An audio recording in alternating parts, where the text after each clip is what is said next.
What's up, guys? Thanks for tuning in to another UC Sports. I'm Dashefsky. Alongside me, making his first appearance on the show, is my co-host, Josh Schlactus. We had a ton of UConn sports in action in the past week. So, Josh, what went down? Well, Danny, the women's basketball team traveled down to Tampa for the Final Four and took on Notre Dame on Friday. The baseball team faced Cincinnati in a 3-game series in Hartford, and the softball team was at home looking to bounce back from their loss against UMass as they took on Memphis. So with all that being said, let's get right to it. UC Sports starts right now.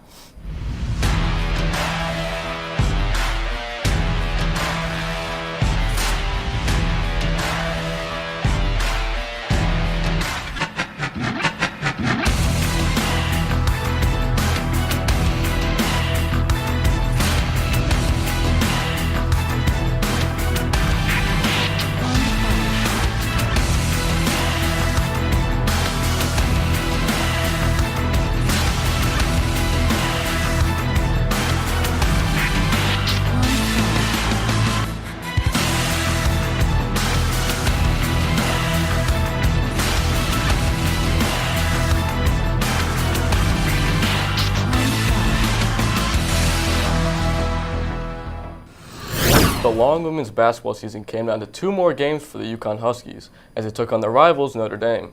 With hopes to avenge last year's loss and move on to the championship, Ryan Panny had the coverage on that one. In their 12th straight Final Four appearance, the Huskies look to capture their 12th national championship. Unfortunately for UConn, they faced off against Notre Dame for the second consecutive year and weren't able to get past the Irish to advance to the national championship. The first half jitters were on full display as neither squad could find their shots early on. It wasn't until a mid-range make by Crystal Dangerfield that got the game rolling midway through the first.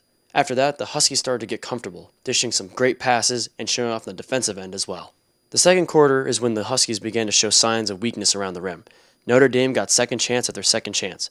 But up to this point, we hadn't seen much from 2 of the nation's most high-profile players. Neither Arike Ogunbowale or Katie Lou Samuelson had a point. Arike looked to spark the Notre Dame offense with a mid-range make to get her night rolling, but thanks to the Huskies' young stars, they kept the game close and even took a lead going into the half with a buzzer-beater make by Kristen Williams. Unlike the first half, the second got off to a fast-paced start. Lou hit her first bucket of the night mere seconds into the half, firing up UConn to go on a nice run to start the second leg of the game. Notre Dame's good ball movement, sharp shooting, and stout defense cut down UConn's first big run in the game and made everyone in the stadium on edge. The third ended in iconic fashion, with 2 of the game's best shooters trading buckets, blow for blow, to end the third, making it clear this was going to be an epic finish. The Huskies came out firing in the fourth, knocking down big shot after big shot, forcing turnovers to send UConn up by 9 with just 7 minutes left in the game. Notre Dame sprung to life and fought back to bring it back to a 1-possession game in the final 2 minutes. Arike Ogunbowale reminded everyone why she had been considered one of the nation's best by coming up big in crunch time to send their Irish back to the national championship and sending our beloved Huskies packing for a 3rd consecutive year. Most teams are going to give you a chance to win the game, and they gave us a chance to win the game, and we weren't good enough to win it. There's nothing wrong with that. They were better than us. They still had to win it. They still had to make those shots. Although the season might not have ended the way the seniors Nafisa Collier and Katie Lou Samuelson had wanted, they had 2 things to look forward to. They'll go on to the WNBA via the draft, and they'll graduate from UConn. As for the rest of the team, Crystal Dangerfield and Kristen Williams will look to bring the team back and hunt for their 12th national championship. From Tampa Bay, Florida, and the Emily Arena, I'm Ryan Panny, UCTV Sports. Well, it's obviously not what UConn fans had hoped for in the end, as championships have become a common occurrence to us. But although the end result wasn't what we wanted, it was a great season to watch, and we know we'll be back to championship glory in no time. But with that being said, there are a lot of questions and uncertainties about the team now after the defeat. What went wrong? Where do we need to improve? And who will step up when Katie Lou and Nafisa graduate? So, Josh, what was your reaction to what you saw on Friday? Well, Danny, it was an extremely disappointing loss for the Huskies, as many fans expected the team to get their revenge from last year's loss. At the end of the day, the biggest issue with the Huskies in that matchup was the lackluster defense and the difficulty the Huskies had rebounding the ball. As Ryan mentioned, the Huskies gave up a ton of second chance points, and that cost them. I think a big thing the Huskies need to do next year is improve their depth and their defense. Gino relied heavily on starters and Olivia Nelson-Ododa, as they were the only players to get extended playing time in the tournament. This may have worked this year, but that was due to the dominance of Katie Lou and Nafisa throughout the season. As the Huskies lose those 2 key players, they need to replace them with depth and hopefully a couple breakout stars. I believe those breakout stars will come in the form of Kristen Williams and Olivia Nelson-Ododa, and will be supported by the development of Megan Walker and Crystal Dangerfield as well. All 4 of those players are going to need to step up big time if the Huskies want to contend for another national championship next season. Sadly to say, it's an end for an era for Katie Lou and Afiza as they're headed off to the WNBA draft. But through their time at UConn, they've built something up that is hard to replace. Just how similar we both are, and just how similar our personalities are. We both think each other are hilarious, so that's always, I mean, she's my best friend, so the fact that we were able to form that relationship our freshman year and that friendship and maintain it all 4 years, it's really special, and it's something that's going to last even after we graduate here. Their relationship sure was special, and that chemistry sure will be missed as this program moves to the future. We're going to cut to a quick commercial break, but when we return, we're going to see how the UConn baseball and softball teams did this weekend, so stay tuned.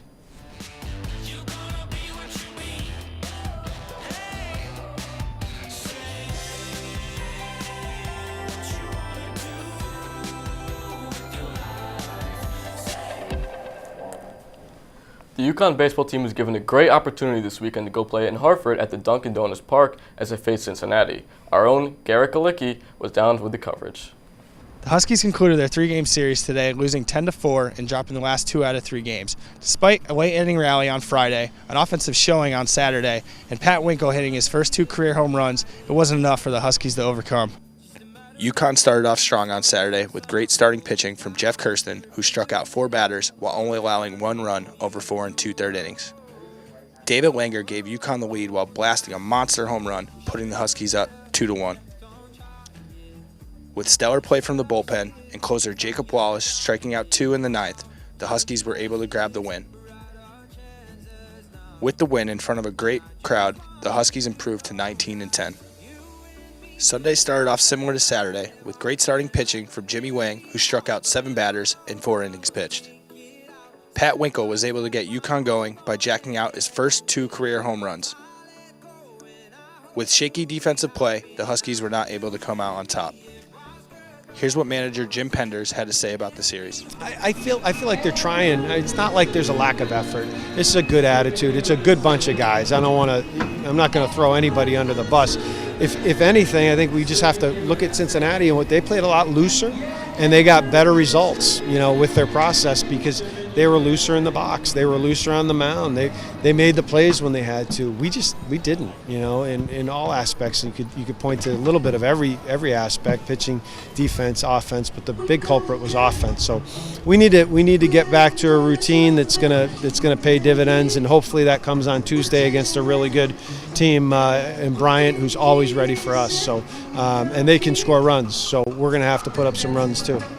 The Huskies return to action on Tuesday while facing Bryant, and then open up a 4-game homestand versus Northeastern and Memphis. From Dunkin' Donuts Park in Hartford, Connecticut, this is Eric Galicchio, UCTV Sports. Although they lost that series, the UConn team has been playing great baseball and really putting UConn on the map as far as being a baseball school. Our softball team was also in action here at home as they took on Memphis. My co-anchor, Dana Dashefsky, had the excellent scoop on how that series played out. The UConn softball team was at home this weekend to face conference foe Memphis as they look to stay hot and improve their record. Coming off of a win on Friday where UConn had everything working in their favor, winning 11-3, their Saturday game proved to be a much tougher test. By the 3rd inning, UConn was already down 5-0 and things weren't looking good. But UConn put on their rally caps and a comeback ensued as they scored 2 in the 4th, and then in the 5th, Reese Guevara hit a 2-run home run hitting the top of the wall to cut the Memphis lead to 1. Guevara went 2 for 3 on the day.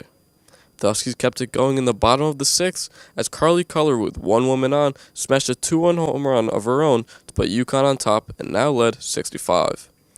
That would end up being the final score as UConn won. In the final game of the series on Sunday again, Memphis took the early lead 3-0, but the hitting wasn't there to put them back in the game. In the 5th, UConn had runners in scoring position but could not pull through. At the top of the 6th, Culler had an amazing diving catch into foul territory to ignite the team's spirits. UConn had one final opportunity to sweep the series in the 7th, and Culler came through again, hitting a solo home run with 1 out to make it a 2-run game. A single and an error put runners on for UConn, but it wasn't enough as Memphis took the final game 3-1. Coach Jen McIntyre spoke about how she's seen the team improve over the past week. Well, I think that, we've just really started to come together as a team, and, our pitching has done a great job all year of keeping us in a lot of ball games and giving us a chance to really fight from behind here at the end. After taking 2 out of 3 from Memphis, UConn improved their record overall to 15-20. UConn will now host Boston College at home on Tuesday. From Burrell Family Field, I'm Dashefsky, UCTV Sports. The team is really improving after that slow start to the season, and they'll be a fun team to watch the rest of spring.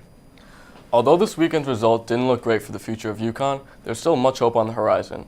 UConn has always been the go-to school for big-name recruits, and that's just what happened. That's right, Danny. Paige Bucher's the #1 recruit in the class of 2020, and Nika Mule, a Croatian-born point guard of the class of 2020 as well. It's safe to say that brighter days will be in our future with these top-notch talents coming to stores. That's going to wrap up tonight's show, and thanks for tuning in. If you want to check out the packages we used in the show, as well as some of the other great programs we do, go to our YouTube channel at UCTV Channel 14, and make sure to follow us on both Instagram and Twitter at UCTV Sports. We'll keep you up to date on all things UConn sports. For Josh Schlactus and the rest of the UCTV Sports crew, I'm Dashefsky. Have a great week, UConn.